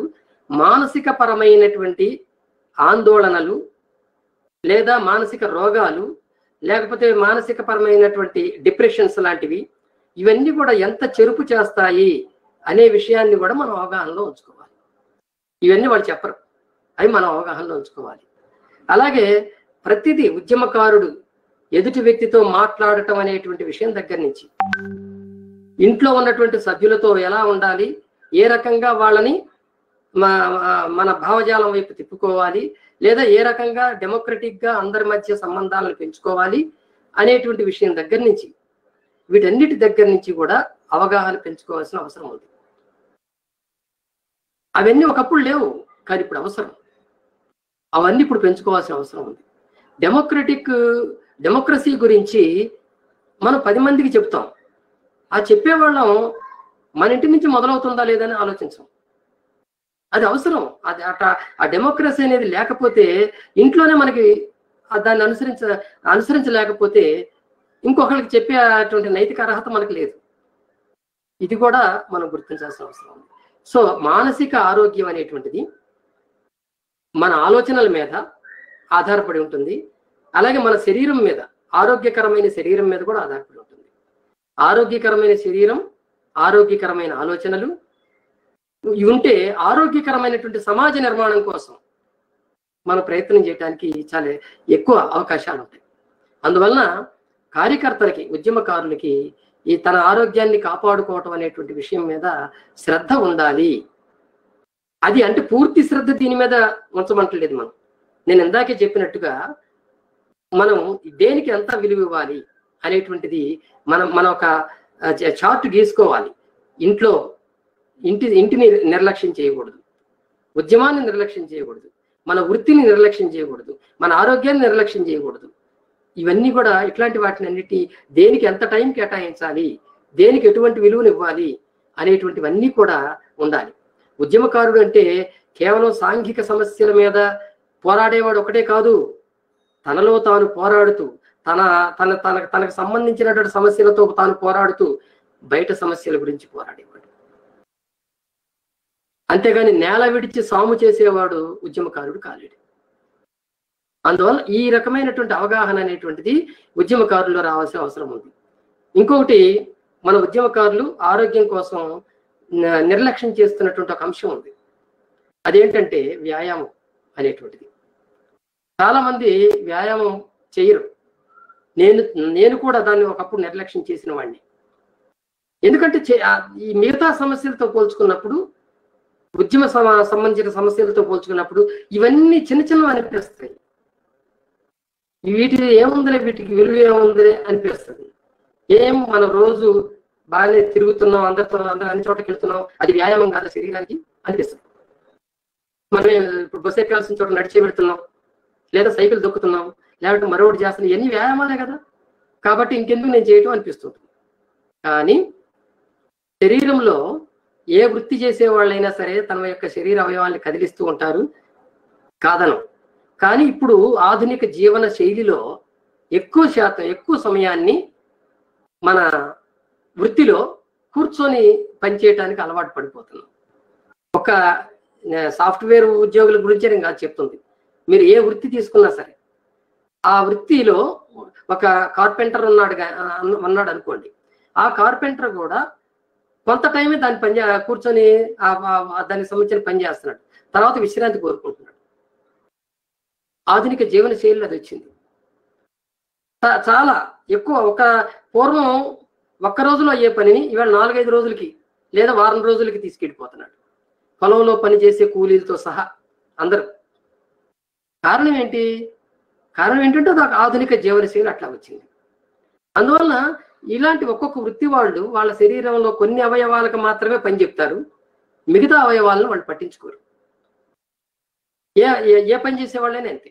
అట్లాగే కూర్చొని పనిచేసేటువంటి సాఫ్ట్వేర్ ఉద్యోగులు కానివ్వండి, లేకపోతే ఆఫీసర్స్ కానివ్వండి, వీళ్ళు కొన్ని అవయవాలకి పాత్ర, అంటే మెంటల్గా మానసిక పరమైనటువంటి కొన్ని విషయాల మీద వాళ్ళు దృష్టి పెడుతుంటారు. మిగిలిన వ్యాయామం గురించి వాళ్ళు పట్టించుకోరు, మిగిలిన అవయవాల గురించి పట్టించుకోరు.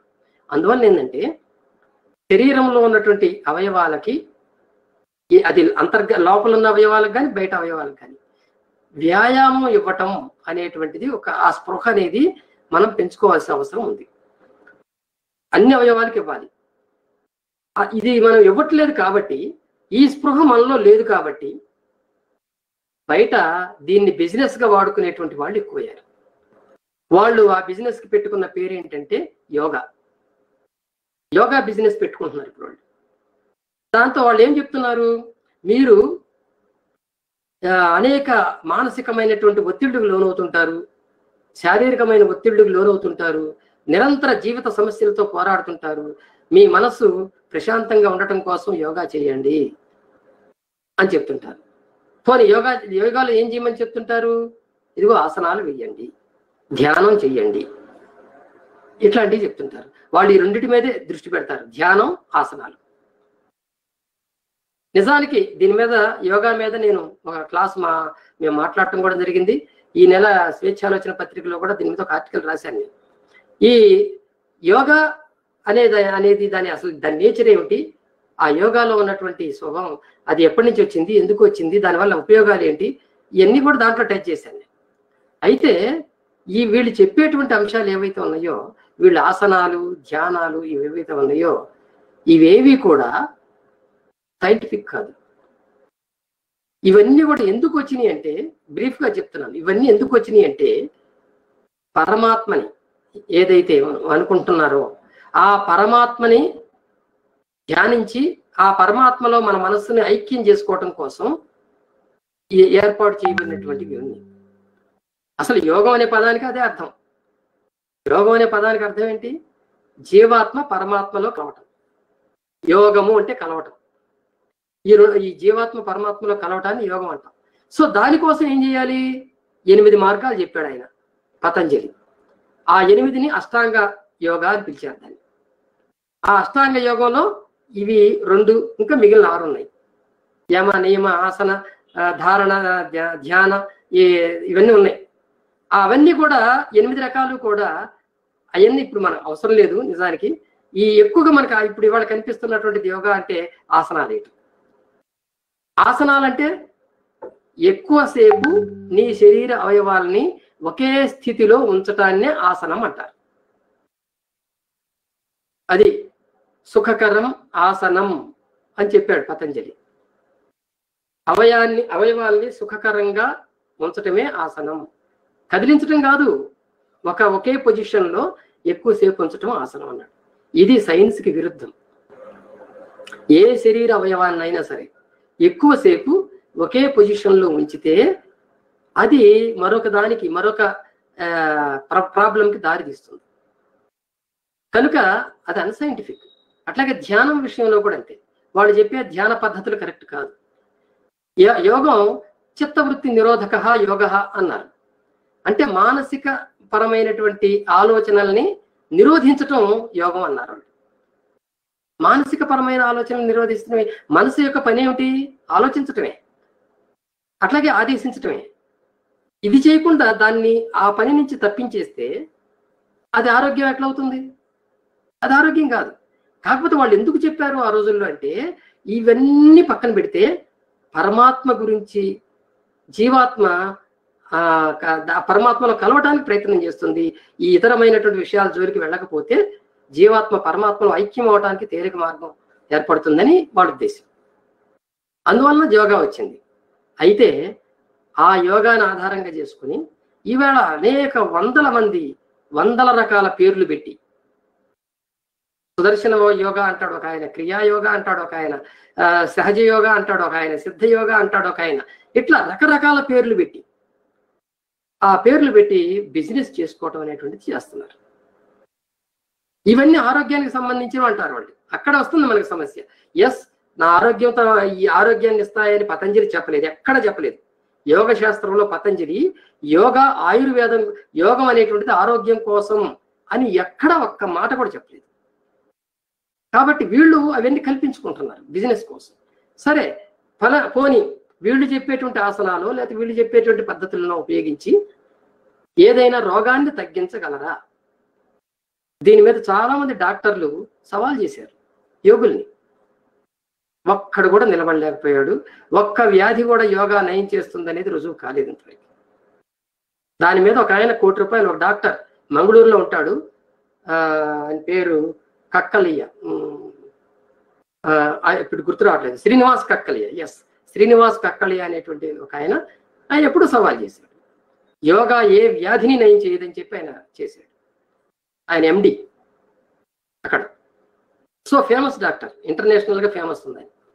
అందుకని ఎందుకు చెప్తున్నానంటే, యోగా అనేది రోగాలకు సంబంధించింది కాదు. అది రోగాలను కుదిర్చేది కాదు. దానికి శరీరాన్ని ఆరోగ్యాన్ని పెంపొందించేది కాదు. వీళ్ళు చేస్తున్న ప్రచారాలన్నీ కూడా బిజినెస్, అంతే. బిజినెస్ కోసం చేస్తున్నారు.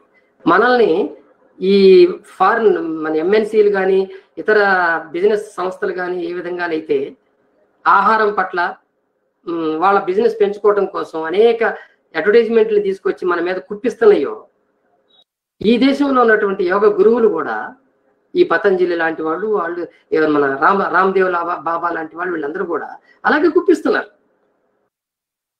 అందువల్ల ఏంటంటే వీటి నిజాలను తెలుసుకుని వీటి బారి నుంచి మనం బయటపడాలి. అయితే మన శరీర ఆరోగ్యాన్ని కాపాడటానికి యోగా పనికి రానప్పుడు మనకి పనికి వచ్చేది ఏంటంటే వ్యాయామం. వ్యాయామం అనేది చాలా అవసరం మనకి. వ్యాయామం ఎట్లా అవసరం? రోజు వాకింగ్ చేస్తున్నాం కదా అని కొంతమంది, మా మిత్రులు కొంతమంది అంటారు, రోజు 1 గంట నడుస్తా, నేను రోజు 1.5 గంట నడుస్తా అని. అది చాలా గొప్పగా చెప్పుకుంటూ ఉంటారు. కానీ అది అంత మన వ్యాయామ సూత్రాల ప్రకారం చూసుకున్నట్లయితే, ఒక సైంటిఫిక్ గా ఆలోచించినట్లయితే ఎక్కువసేపు నడవటం అనేటువంటిది వ్యాయామం కాదు. అంటే మార్నింగ్ వాక్ ఎక్కువసేపు నడవటం అనేటువంటిది వ్యాయామం కాదు. డాక్టర్లు ప్రిస్క్రైబ్ చేసేది, ఎవరైనా సరే ఫిజియాలజిస్టులు కానీ వీళ్ళు చేసేది ఏంటంటే, రోజుకి ½ an hour, అర్ధ గంట లేదా 20 minutes వాకింగ్ చాలు శరీరానికి. 20 నిమిషాలు, అది కూడా వారానికి 5 రోజులు, 2 రోజులు రెస్ట్ ఇవ్వాలి బాడీకి. ఇస్తే మళ్ళీ కొత్త ఉత్సాహంతో మళ్ళీ నడక్కి సిద్ధమవుతుంది బాడీ. అందువల్ల రోజుకి ½ an hour నడవండి ఉదయాన్నే. మళ్ళీ 10 గంటల తర్వాత ఎండలో నడుస్తాను, లేదా మా ఆఫీస్కి నేను నడిచే పోతాను, లేకపోతే ఇంకో చోటికి నేను నడిచే పోతున్నాను, ఇంక ఉదయం నడవటం ఎందుకు అనుకోకూడదు. ఉదయం నడవాలి. ఎందుకు నడవాలి ఉదయాన్నే అంటే, శరీరం నిద్రలో నుంచి లేచిన తర్వాత ఫ్రెష్గా ఉంటుంది. శరీర అవయవాలన్నింటినీ కూడాను కదల్చడం ద్వారా, నడకతో కదులుస్తాం కాబట్టి ఆ కదల్చడం ద్వారా శరీర అవయవాలకి వాటి పని అవి చేసుకోవటానికి తిరిగి ఉత్సాహం వస్తుంది. రక్త ప్రసరణ వల్ల వాటికి ఉత్సాహం వస్తుంది. అందువల్ల ఆ వ్యాయామం అవసరం. ఓకే, అది చేయలేని వాళ్ళు ఉంటారు, ఏ మోకాడు నొప్పులు ఉన్న వాళ్ళు, ఎట్లాంటి వాళ్ళు చేయలేని వాళ్ళు ఉంటారు. వాళ్ళ కోసం కొన్ని వ్యాయామ పద్ధతులు వచ్చినాయి, ఇంట్లో చేసుకునేటువంటి వ్యాయామ పద్ధతులు వచ్చినాయి. ఆ పద్ధతులను అవలంబించాలి. దానికి ఫిజియోథెరపిస్టులు ఈవేళ వాళ్ళ దగ్గరికి వెళ్తే మనకి ఆ పద్ధతులు ఏవో చెప్తారు. ఒక 4-5 పద్ధతులు, ఎక్కువ ఉండవు, ఒక 4-5 ఉంటాయి. ఏ అవయవాలని ఎంతసేపు ఎలా కదిలించాలి, వ్యాయామ పద్ధతులు వచ్చినాయి. అందువలన ఇలాంటి పద్ధతులతో వ్యాయామాలను చేసుకోవటం అవసరం. మరి కొంతమంది ఇప్పుడు పిరమిడ్ ధ్యానం మనం ప్రతి సంవత్సరం వింటూ ఉంటాం. ఒక ఆయన కడతాల్లో పెద్ద పిరమిడ్ కట్టి ధ్యానం పేరుతో కొన్ని వేల మందిని పోగు చేసి చేస్తుంటాడు. ఆయన చెప్పేది ఒకటే సూత్రం, శ్వాస మీద ధ్యాస అంటాడు. అదే ధ్యానం అంటాడు ఆయన. శ్వాస మీద ధ్యాస, మనందరూ శ్వాస పీల్చుకుంటున్నాం, దాని మీద ధ్యాస పెట్టమంటాడు ఆయన. అది అంటే మీ ఇంట్రెస్ట్ని దాని మీద చూపించండి అంటాడు. ఏమిటా ఇంట్రెస్ట్ అంటే, ఇదిగో శ్వాస ఇలా పీల్చుకోవాలి, ఇదిగో ఇలా గాలి వదలాలి అని చెప్తుంటాడు. ఇది యోగం చెప్పిందే. యోగంలో దీన్ని ప్రాణాయామం అన్నారు, యోగ శాస్త్రంలో. ప్రాణాయామం అంటే ఏంటి? కింద స్థాయి నుంచి ఎక్కువసేపు గాలిని పీల్చుకుంటూ లోపలికి ఊపిరితిత్తుల్ని నింపుకోవటం, గాలితో నింపుకోవటం, దీన్ని రేచకం అంటారు యోగాలో. ఆ తర్వాత నింపుకున్న తర్వాత ఆ ఊపిరితిత్తుల్ని బిగబట్టి ఉంచాలి, మళ్ళీ ఆ గాలి పోకుండా. దీన్ని కుంభకం అంటారు వాళ్ళు. ఆ బిగబెట్టినటువంటి గాలిని మళ్ళీ నెమ్మదిగా వదులుతూ రావాలి. కాబట్టి ఈ రకమైనటువంటి ప్రక్రియ చేయాలి. చేస్తే అది ప్రాణాయామం అని చెప్తారు వాళ్ళు. కనుక ఈ ప్రాణాయామం ఇక్కడ ప్రాణాయామం అంటే ఆ పదానికి అర్థం ఏంటంటే ప్రాణ ప్లస్ ఆయామం అని అర్థం. ప్రాణం అంటే ఏమిటి అనే క్వశ్చన్ కూడా వచ్చింది ఇక్కడ. ప్రాణం అంటే చాలా మంది ఏది ప్రాణం అంటే మాకు తెలియదు అని రకరకాలుగా చెప్తుంటారు. ప్రాణం గుండెలో ఉంటుంది అంటారు, ప్రాణం మెదడులో ఉంటుంది అంటారు, ప్రాణం లేకపోతే ఊపిరితిత్తుల్లో ఉంటుంది అంటే ఇట్లా చెప్తారు. ప్రాణం అంటే ఏం లేదు, గాలి. ఆన్ అనేటువంటి సంస్కృత పదం నుంచే, ఆ ఆన్ అంటే గాలి, దాని నుంచే వచ్చింది. ప్లస్ ఆన్ ప్రాణ్ అంటే ప్రకృష్టమైనటువంటి గాలి. అంటే గాలితో మనం ఉండటాన్నే ప్రాణం అంటాము. ఆత్మ అనే పదం కూడా దాని నుంచే వచ్చింది, ఆన్ అనే పదం నుంచే వచ్చింది. సో ఇక్కడ మనం ప్రాణాయామం అంటే ప్రాణం అంటే గాలి వదలటాన్ని పీల్చుకోవటానికి సంబంధించినటువంటి ఒక వ్యాయామం అని దాని అర్థం. దీన్ని వీళ్ళు ఆధారంగా చేసుకుని ఈ సహజ యోగా వాళ్ళు కానీ, లేకపోతే పిరమిడ్ ధ్యానం వాళ్ళు కానీ, ఇట్లందరూ కూడా యోగా చేసుకొని ఏం చేస్తారు, ఎక్కువసేపు ఊపిరితిత్తుల్లో గాలిని బిగబట్టి ఉంచమంటారు. ఎక్కువ అంటే నెమ్మదిగా గాలి పీల్చుకొని ఊపిరితిత్తులు నిండిన తర్వాత ఎక్కువసేపు దాన్ని బిగబట్టి ఉంచమంటారు. ఎంత ఎక్కువసేపు ఉంచితే నువ్వు అంత గ్రేట్ అంటారు. ఇది చాలా డేంజర్ అని చెప్తుంది వైద్య శాస్త్రం.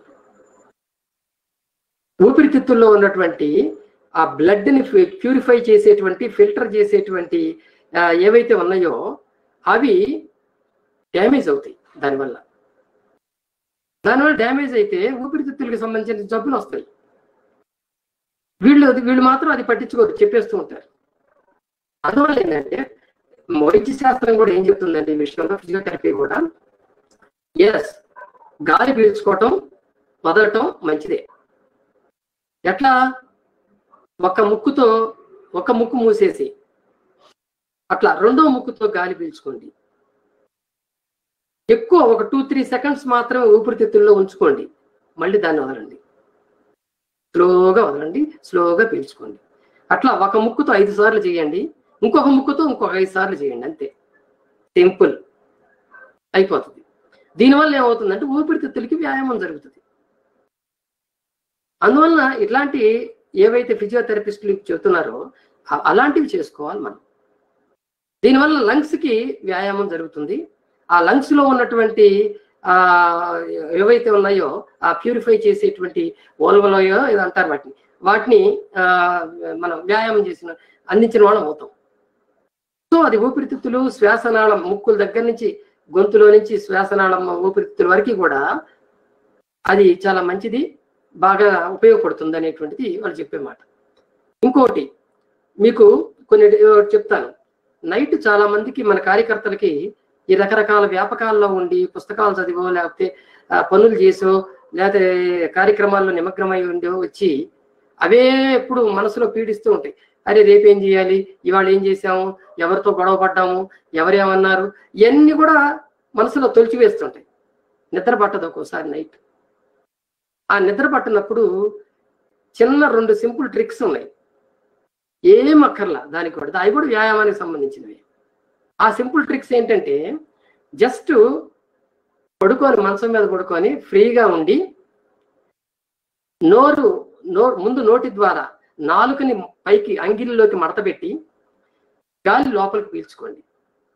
పీల్చుకొని 1 2 3 4 4 అట్లా లెక్క పెట్టినంత టైం వరకు దాని నుంచి మళ్ళీ నెమ్మది వదలండి నోటితో. ఆ తర్వాత మళ్ళీ ముక్కులు రెండు ముక్కులతో కలిపి నెమ్మదిగా గాలి పీల్చుకోండి. గాలి పీల్చుకొని 1 2 3 4 5 6 7 8 ఈ 8 అంకెలు లెక్క పెట్టేంత టైము దానిలో ఉంచుకోండి, మళ్ళీ నెమ్మదిగా వదలండి.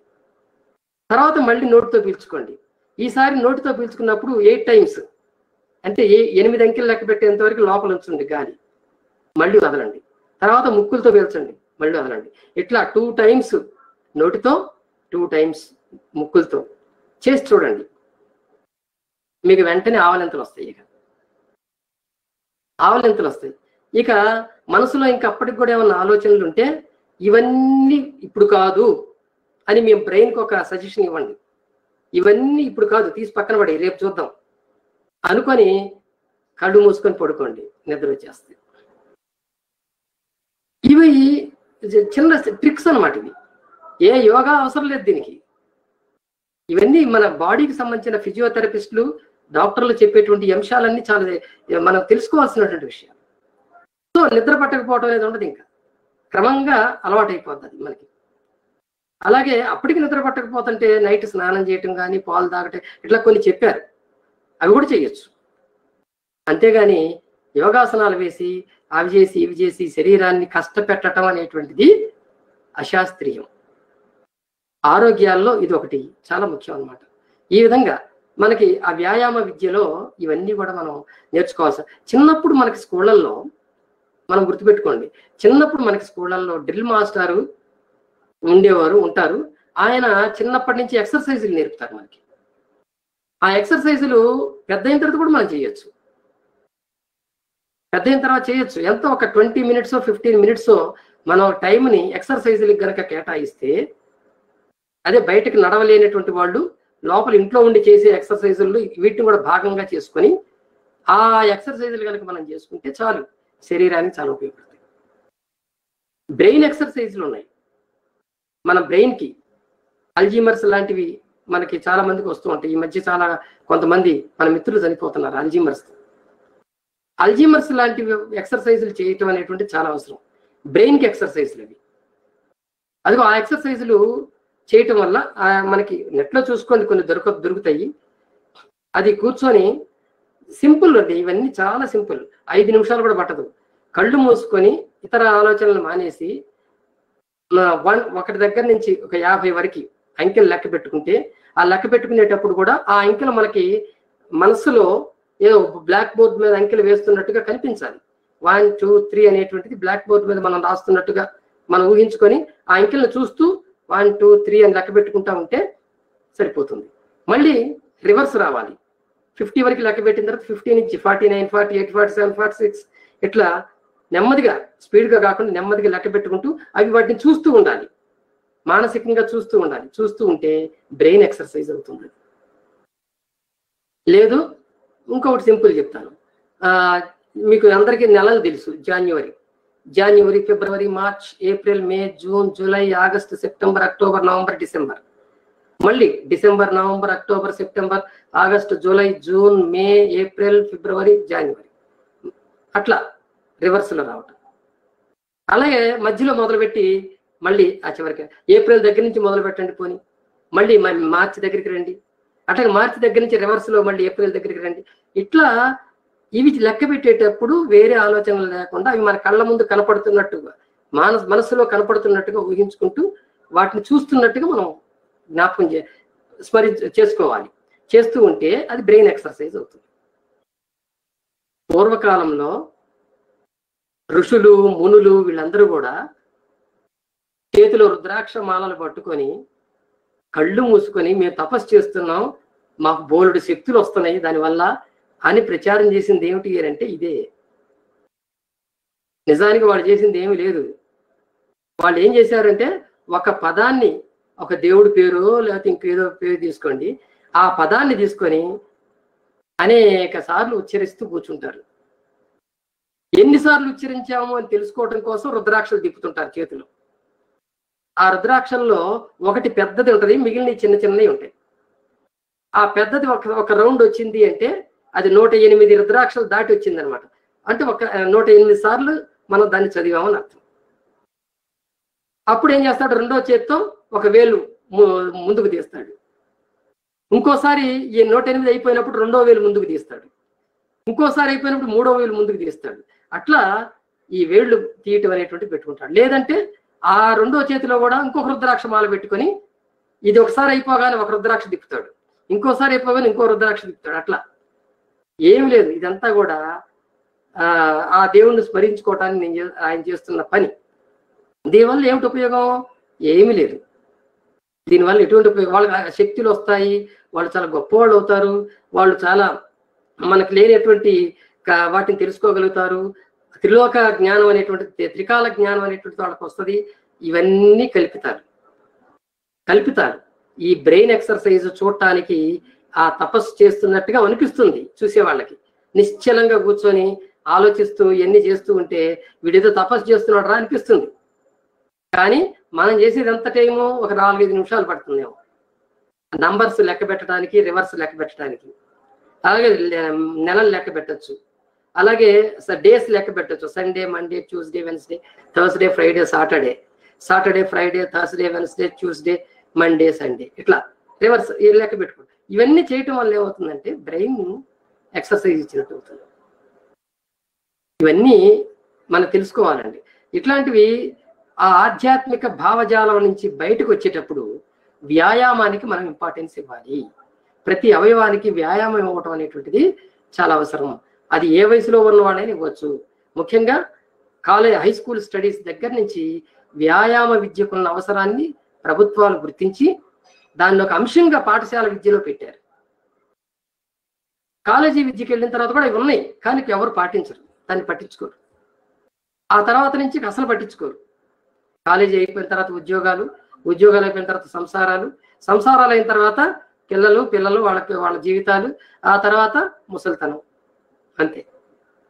ఇవి ఆర్థిక పరమైనటువంటి అర్జన అంటే సంపాదన, ఆర్థిక పరమైనటువంటి ఎదుగుదల, ఇవి చూసుకుంటున్నారు తప్ప శరీరం, ఆరోగ్యం అనే స్పృహని మనం పట్టించుకోకపోవటం వల్లనే ఈవేళ ఆరోగ్యం అనేటువంటిది తగ్గిపోతా ఉంది.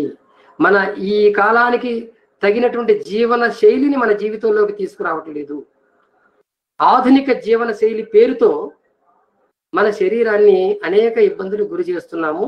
తినరాని తిండ్లు తింటున్నాము, చేయరాని పనులు చేస్తున్నాము, నేర్చుకోకూడని అలవాట్లు నేర్చుకుంటున్నాము.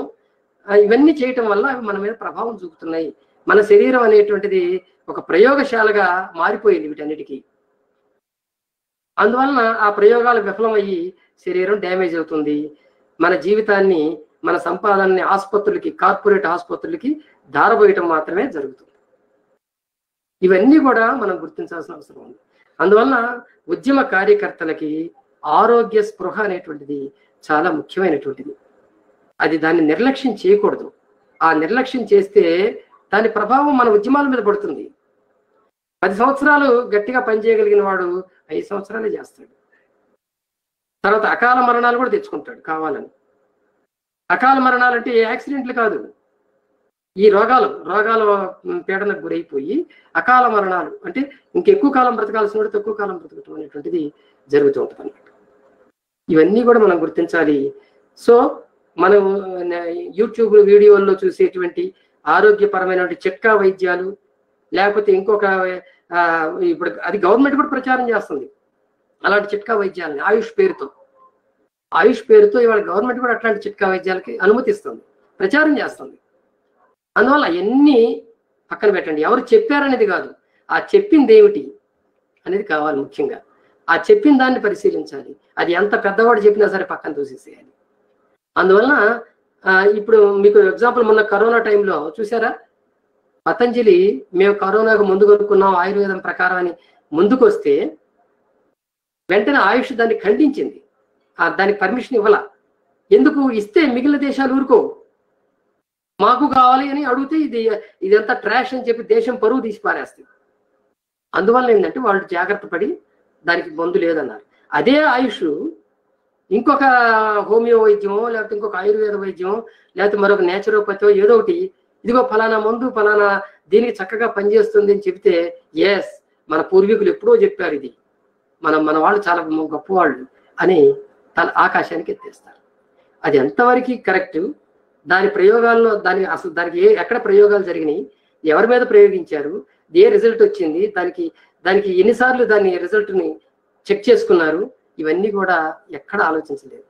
ఏ వైద్య విధానాలకి కూడా ఈ శాస్త్రీయమైనటువంటి పద్ధతిలో మందుల్ని ప్రయోగపూర్వకంగా రుజువు చేసుకోవటం అనేటువంటిది ఈ 7 రకాలైనటువంటి ఆయుష్ వైద్య విధానాల్లో లేదు. అందువల్ల ఏంటంటే వాళ్ళు ఏం చేస్తారంటే ఇతర అంటే శాస్త్రీయంగా రుజువైనటువంటి మందుల్ని దూషిస్తూ వాటి వల్ల సైడ్ ఎఫెక్ట్స్ వస్తున్నాయి, వాటి వల్ల ఆ రోగాలు వస్తాయి ఈ రోగాలు వస్తాయి అని చెప్పి దూషిస్తూ దానికి వీళ్ళ మందులను అమ్ముకోవడానికి ప్రయత్నం చేస్తారు. సరే, ఓకే, దీనిలో కొంత వాస్తవం ఉండొచ్చు, సైడ్ ఎఫెక్ట్స్ వీటిల్లో. అట్లాంటివి వచ్చినప్పుడు దాన్ని వెంటనే మనం రివర్స్ దాని గురించి పరిశీలించి దాన్ని రిపోర్ట్ చేయటం, దాని మీద మళ్ళీ వాళ్ళు కొత్త ప్రయోగాలకు మూలం కారణం అవటం జరుగుతుంది కూడా. ఎక్కువ కాలం ఉంచరు అట్లాంటి వాటిని ఒకవేళ వస్తే. అందువల్ల ఏంటంటే ఇది ఆ శాస్త్రీయపరమైనటువంటి పద్ధతిలో మాత్రమే వచ్చేటువంటి వాటిని మనం స్వీకరించాలి. అవి మందులైనా ఆహారమైనా లేదా ఇంకేదైనా సరే స్వీకరించాలి. దాన్ని మనం వాడటం అనేటువంటిది ఒక అలవాటుగా చేసుకొని ఆ స్పృహని, ఆరోగ్య స్పృహని మన ఉద్యమ స్పృహలో దాన్ని కూడా ఒక పార్ట్గా ఉంచుకోవాలి. దాన్ని అది ఉంచుకున్నప్పుడే 10 మందికి దీని గురించి చెప్తాము, ఆరోగ్య స్పృహని చెప్తాము, వాళ్ళల్లో కలిగిస్తాము. దానివల్ల ఇంకా దగ్గర అవుతాం, ప్రజలకి దగ్గర అవుతాం. దానివల్ల వాళ్ళ జీవితాల్లో కూడా మార్పు తీసుకురాగలుగుతాం. ఈవేళ ఆరోగ్య స్పృహని పెంచడం అనేటువంటిది కూడా మన ఏ సమస్యల మీద అయితే ఉద్యమం చేస్తున్నామో ఆ ఉద్యమ సమస్యల్లో ఇది ఒక భాగం అనేటువంటిది మనం చేసుకున్నట్లయితే ఉద్యమాలు 10 కాలాల పాటు ఉంటాయి, జనంలో ఉంటాయి. ఈ విషయాల్ని మనం గుర్తు చేసుకోవాలి. ఇంకా ఏమైనా ఉంటే నేను మర్చిపోయి ఉండొచ్చు, కానీ మీరు ఏమన్నా అడిగితే చెప్పడానికి సిద్ధంగా ఉన్నాను. Thank you very much.